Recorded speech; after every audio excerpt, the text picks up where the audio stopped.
tell me your name and where you're from. So my name is Jacob Tait, and I'm from Waiuku, New Zealand, is where I'm living currently. Okay, and so in New Zealand, there's a few different islands. I mean, what do you refer to the biggest island as the main island, or? We don't really have like a main. It's just a North and South Island. Okay. And I'm in the North Island, probably about half hour from Auckland city center. Well, a half hour, 45 minutes roughly. So I'm still within that region. And are you from New Zealand originally? Yes, yeah. So I was born in Huntly, New Zealand, and I lived in, if you're confused about the accent, I lived in Washington State for a little while. So I lived in Longview, Washington. Okay. Yeah. So what is it like there right now? I mean, from everything I've seen, you guys have had a lot less cases of COVID in your country, but is there still a lockdown going on in New Zealand? Are there a lot of restrictions currently? No. The weirdest thing about this place is it sort of seems like people go into the sense of normal. We're all kind of back to normal.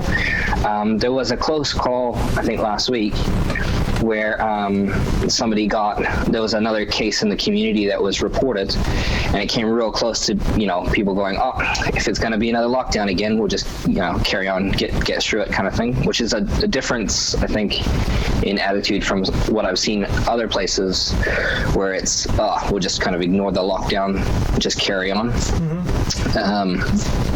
So in response to like these lockdowns, you in your country you haven't had men with assault rifles show up at the Capitol in camouflage and Yeah, I don't mean to laugh. It is just a bit surreal because, like I said, I've lived in the United States, so it's so strange for me hearing that this is even happening there. But yeah, no, we don't have things like that here. We don't even. Our prime minister, right after the terrorist attack happened in Christchurch, I mean, that was even last year. So right after that happened, our government, and not just a few people in our government, almost our entire government was like, well, we need to get rid of automatic weapons. And they're like, see ya. And I think there was only one opposed out of a parliament of 120. Right? So, I mean, that tells you that, like, the atmosphere here is like, well, we're not going to be supporting any of that. I see. So yeah, it's a little bit different there. Okay, so tell me now, you work with a lot of different musicians. Do you make music yourself? I have in the past. Currently, and I mean, this is what kind of a pet project that I've been working on for a few years is we're effectively designing web series down here to try to get underground music at least some exposure, and if not exposure, some sort of historical record. Because what we're finding is that some of our greatest musicians and songwriters are actually underground. They write their songs and they create these amazing masterpieces, and then they go off and they do other things. One of my favorite songwriters actually wrote music here and then is now living in Canada. Doesn't do anything with music as far as I know, but I was able to at least have a record of that so we can have a history of this underground music that we have here in New Zealand. And it seems like there's a lot of people doing electronic music there. I mean, what are maybe some of the different genres of music, not just electronic music, but I mean, what are some of the big genres of music in New Zealand right now? Well, you have your pop music, which is just, what is kind of the industry side of things. But then there's the cultural side of things. And I think a lot of people tend to not be able to differentiate. And some of the cultural side of things is you have electronic music, but there's also there's a really underground hardcore punk scene. There's some rock music. There's the folk scene is prolific. It is it's not a big scene, but it makes a lot of music and it makes a lot of noise. You have like you have electronic music, but there's also like a weird electronic thing that's popping up globally, like a really gross vocals mixed in with some like real hip hoppy kind of stuff that's emerging. Like I think there was like some sort of pop artist from Montana or something that did something, but they've kind of inspired a whole group of Auckland artists to kind of do the same thing, like real. It's well attended, but it's real uncomfortable, real gross music. And then there's like real kind of innovators when it comes to music as well. So there's another electronic artist in Hamilton named Glass Shards, and he's like real innovative when it comes to developing electronic music and does real neat stuff with that as well. So there's a wide variety of different genres here in New Zealand. Absolutely. It's not even that hard to find. You just sort of like pop out one night and it's there. Yeah. So, I mean, what was the effect earlier this year? I mean, I take it when COVID first happened, I'm guessing there was shutdowns of some sort, and I mean, I've heard that a lot of shows got canceled, and I mean, are things starting to bounce back up now, or? Oh yeah. No, I was just judging a band competition at a bar in Auckland called Ding Dong Lounge, and the place was packed. It was packed through and through. No masks, no social distancing. Everything is sort of like in a way back to normal in a way. I mean, there's, during the lockdown itself, what I think had happened is it gave people some space to develop creativity. They're at home, they've got nothing to do, and it became kind of an entertainment thing. And the bands that seem to have emerged from this are something that I haven't seen before. They get so creative and they're so charismatic and they're so involved in wanting to create something new. I think the lockdowns kind of was a bit of a godsend for the creative scene, making something new. And because we don't have lockdowns right now, they're able to express it in a very public and awesome way. How long were the lockdowns in New Zealand? The first one was about 6 weeks, and then kind of eased out of it, so it wasn't like an immediate let's go straight back to work kind of thing. We had levels, so it was level 4 is like a hard lockdown. The whole country except for grocery stores and stuff locks down. Then they've got a level 3, which is, if you can work from home, they do, but like if you need to go back to work, go for it. And that's kind of like not as hard of a lockdown. They just sort of really encourage people to stay home.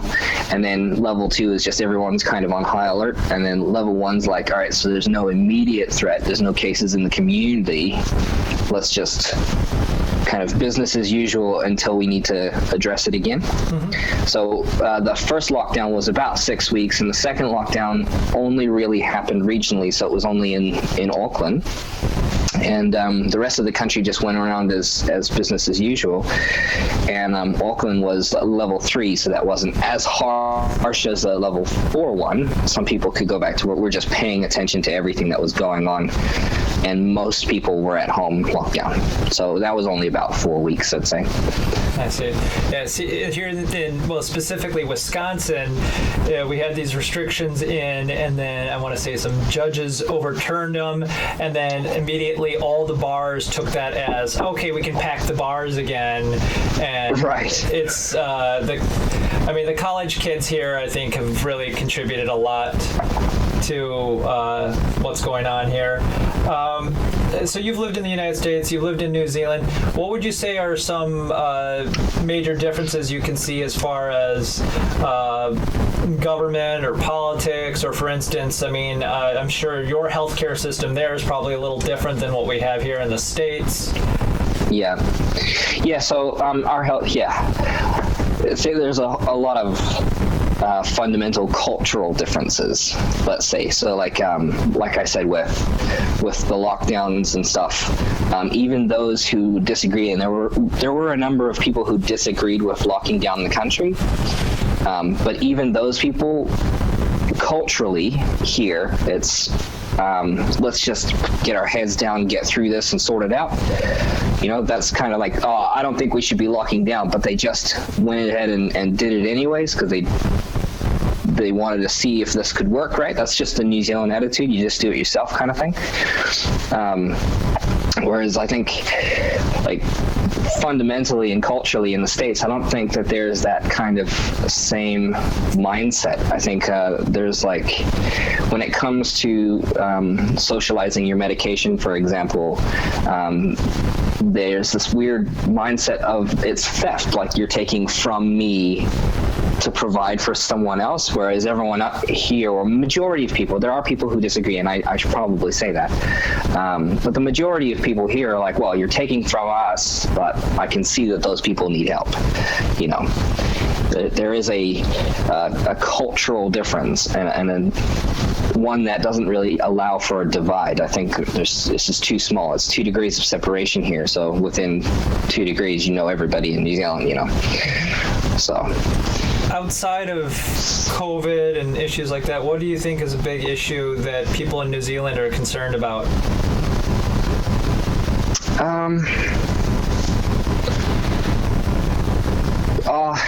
Not much. Yeah, we like, I think everything that we're worried about here right now is cosmetic. It's, even things like a referendum, and we're not like kicking up a stink that, it was so close that we, or vice versa. It's, we're just like, oh, it's cosmetic. It doesn't really matter that much.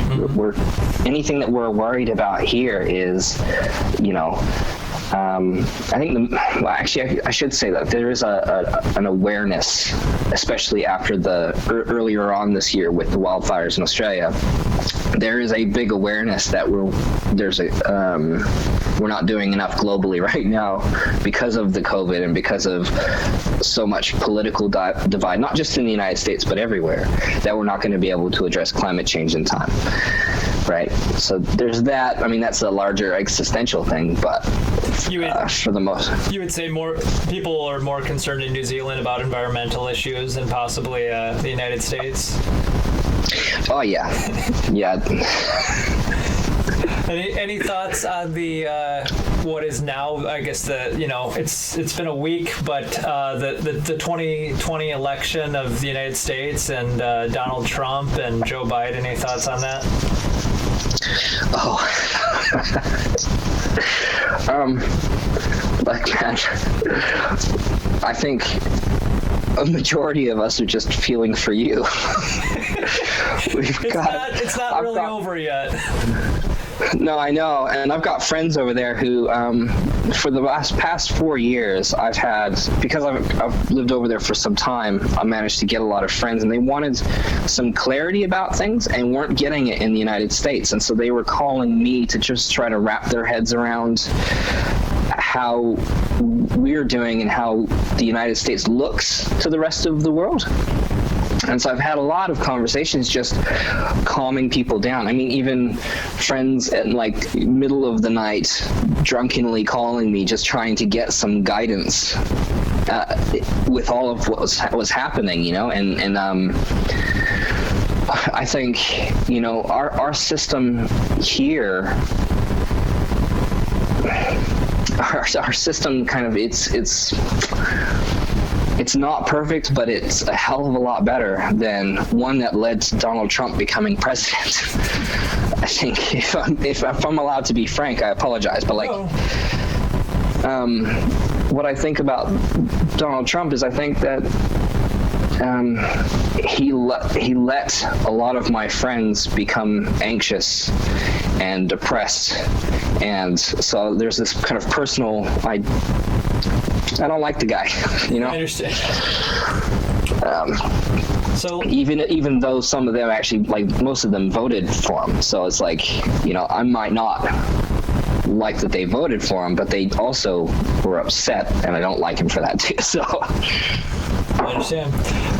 So if people want to find out more about projects you're working on, or music in New Zealand, where would you recommend they look? So I actually help run a studio in Auckland called SIS Studios. So SIS Studios NZ, or SIS-Studios NZ.com is where you would look for that, or even like the Facebook page. But that's the project that I was telling you about, getting musicians into the studio, and our hopes is to get more international attention on New Zealand talent, because it is phenomenal, the stuff that you can run into in the underground scenes in New Zealand. It's crazy. It just doesn't get any international attention. Alrighty. All right, well, thank you for taking the time to talk with us today. Thanks for having me, man. All right, take care.